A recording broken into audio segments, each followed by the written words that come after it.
Assalamualaikum warahmatullahi wabarakatuh. Baik anak-anak, bertemu lagi di pembelajaran online. Kali ini di pembelajaran online SKI ya. Kita lanjutkan pada bab teladan Umar bin Khattab. Ya, kita lanjutkan kisahnya. Setelah kemarin Umar bin Khattab itu masuk Islam atas wasilah dengan membaca beberapa ayat awal di surat At-Toha ya. Kemudian hati Umar bin Khattab itu terasa tersentuh dan merasa tenang dan damai, sehingga akhirnya Umar bin Khattab memilih untuk masuk Islam dan bersyahadat di hadapan Nabi Muhammad SAW. Nah, sekarang kisah berikutnya. Nah, suatu ketika Umar bin Khattab bersama Nabi Muhammad SAW berada di dekat Ka'bah. Kemudian Nabi Muhammad lalu menunjukkan makam Ibrahim kepada Umar. Kemudian Umar bertanya, "Bolehkah kita melaksanakan sholat di tempat itu, wahai Rasul?" Kemudian Nabi Muhammad menjawab, "Hal itu belum diperintahkan." Nah, pada saat itu juga ternyata Allah Subhanahu wa taala menurunkan ayat yang membolehkan sholat di tempat itu. Nah, berikutnya, pada waktu yang lain Umar bin Khattab mengusulkan kepada Nabi Muhammad SAW untuk memerintahkan istri beliau memakai hijab. Karena ketika menerima tamu, hal itu menyebabkan pada saat istri Nabi Muhammad menerima tamu, itu tidak semuanya tamunya itu orang yang baik ya. Kemudian sebagian mereka kemungkinan adalah orang jahat. Oleh karena itu, memakai hijab sangat bermanfaat untuk menghindari perbuatan dosa dan untuk melindungi serta membuat aman dan nyaman para wanita. Nah, tidak lama kemudian turunlah ayat tentang hijab yang membenarkan pendapat Umar bin Khattab. Jadi dalam buku ini itu diriwayatkan turunnya ayat hijab itu atas wasilah dari Umar bin Khattab. Kemudian Umar bin Khattab juga banyak menengahi perselisihan. Ia memiliki pandangan yang jauh ke depan, luas dan adil, sehingga pendapatnya banyak diterima orang. Kemudian karena keberanian dan ketegasan Umar bin Khattab itu adalah kekuatan yang sangat besar dalam mengembangkan ajaran Islam. Oleh karena itu, Umar bin Khattab selalu menjadi kepercayaan baik pada masa Nabi Muhammad SAW atau pada masa Khalifah Abu Bakar As-Siddiq. Beliau lalu diangkat menjadi penasehat dalam segala urusan dan hakim dalam memutuskan suatu perkara. Kemampuan Umar bin Khattab itu membuat Abu Bakar As-Siddiq memilih untuk menggantikannya. Nah, salah satu jasa Umar bin Khattab adalah idenya tentang pengumpulan Al-Quran. Ketika itu ayat-ayat suci Al-Quran yang diturunkan itu masih berceceran. Ada yang di lempengan batu, pelepah kurma, tulang belulang, dan sebagainya. Tempatnya juga berserakan di tempat para sahabat dan tidak terkumpul di suatu tempat.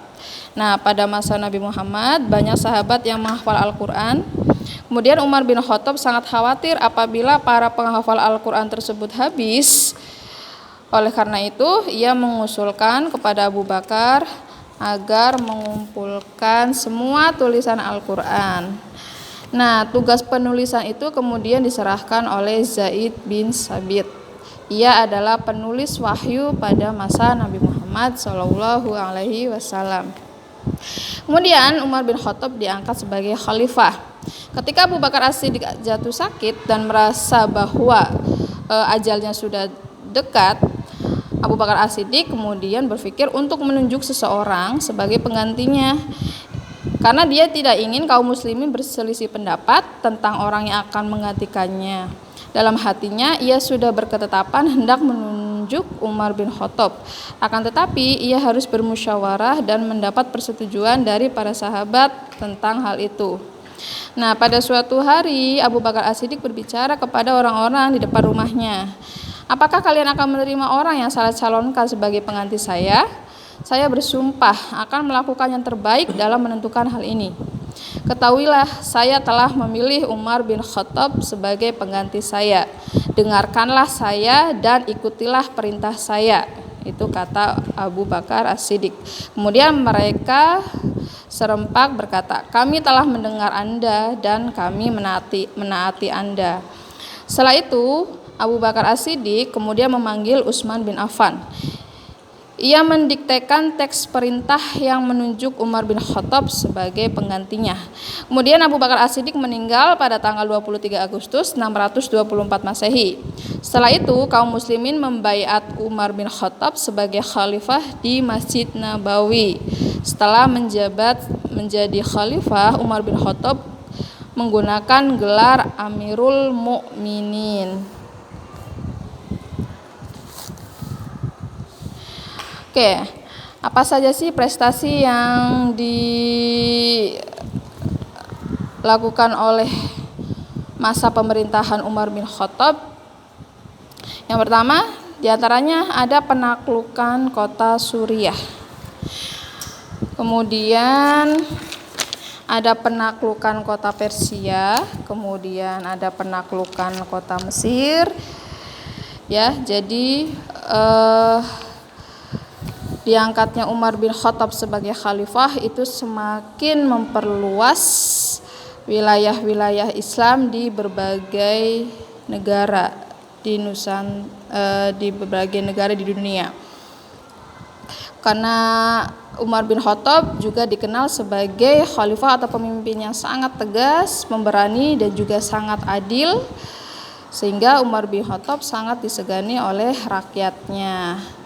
Nah, pada suatu kisah yang mengisahkan tentang keteladanan kepemimpinan Umar bin Khattab, itu sering keluar di tengah malam dan melihat rakyatnya atau penduduknya, barangkali ada rakyat atau penduduknya yang masih kelaparan dan belum makan.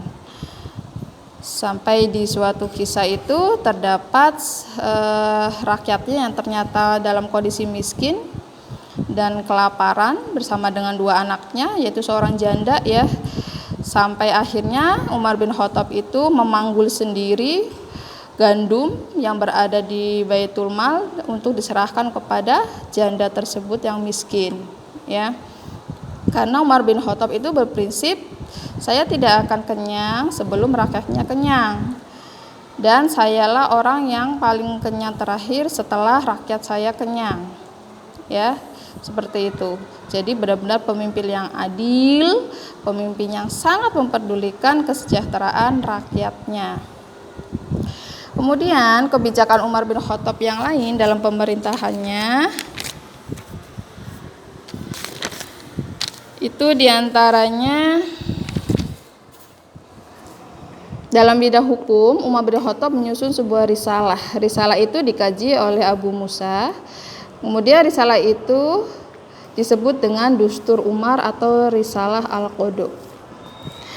Kemudian Umar bin Khattab mengangkat beberapa staf. Di antaranya ada Katib yang artinya sekretaris kepala, Katib Ad-Diwan, Sahib Al-Kharaj, Sahib Al-Ahda, Sahib Baitul Mal, dan ada Qodi. Ya. Kemudian sampailah ke penghujung di mana detik-detik wafatnya Umar bin Khattab. Ya. Kejayaan dan kemuliaan Umar bin Khattab telah membuat panji-panji Islam berkibar tinggi. Keadaan itu membuat musuh-musuh Islam semakin membencinya. Kemudian mereka orang-orang Yahudi itu berasal dari orang-orang Persia. Kemudian mereka menyusun rencana untuk membunuh Umar bin Khattab. Mereka kemudian mengutus seorang bekas budak Persia yang bernama Abu Lu'lu'ah Al-Majusi untuk melakukan tipu muslihat kepada Umar bin Khattab. Suatu hari Abu Lu'lu'ah datang kepada Umar bin Khattab. Ia mengadu kepada Umar bin Khattab bahwa majikannya telah membebankan kepadanya pajak yang sangat berat.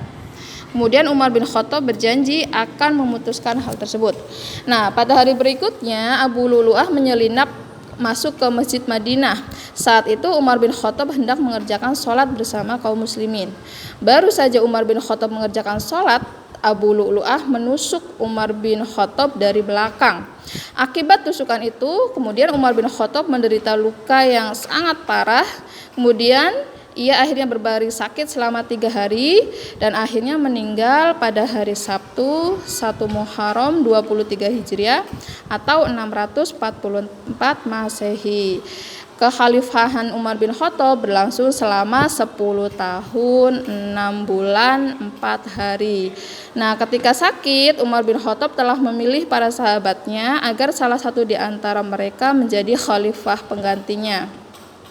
Mereka adalah Utsman bin Affan, Ali bin Abi Thalib, Talha bin Ubaidillah, Zubair bin Awam, Abdurrahman bin Auf, dan Sa'ad bin Abi Waqqas. Demikianlah pemerintahan Khalifah Umar bin Khattab. Beliau meninggal pada usia 63 tahun. Akan tetapi Umar bin Khattab mewariskan sebuah pemerintahan yang sangat besar dan menjadi kekuatan utama bagi agama Islam di dunia pada saat itu, ya. Jadi materi tentang keteladanan Umar bin Khattab Ibu anggap sudah selesai, ya. Bisa kalian baca lagi kisahnya atau melalui video ini dan dipahami baik-baik. Bisa diambil teladannya ya dari kepemimpinan Umar bin Khattab. Oke, assalamualaikum warahmatullahi wabarakatuh.